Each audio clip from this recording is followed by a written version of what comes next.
The U.S. has announced fresh tariffs on more than 90 countries, with President Donald Trump signing an executive order.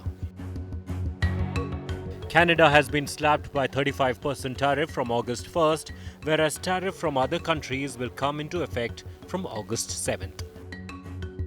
With China still in the midst of negotiations, India is slapped by 25% along with an unspecified penalty for its defense and energy imports from Russia. Pakistan's tariff rate has been slashed from 29% to 19%, with the president announcing that US will work to develop Pakistan's massive oil reserves.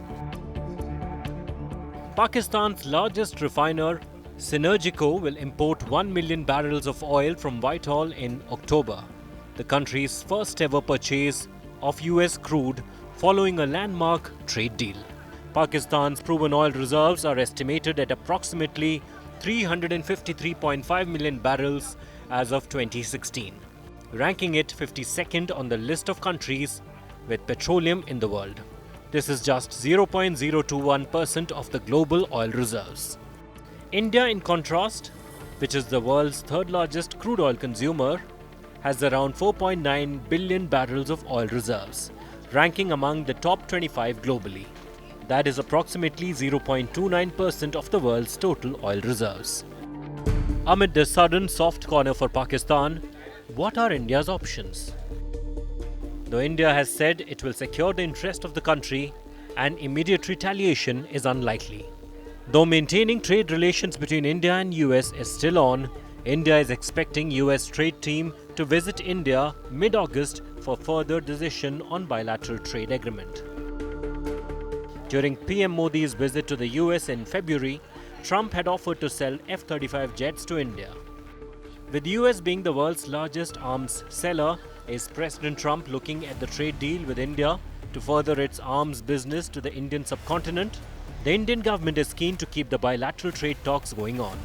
According to sources, India plans to ramp up its natural gas purchases from the US and the increase of imports of communication equipment and gold.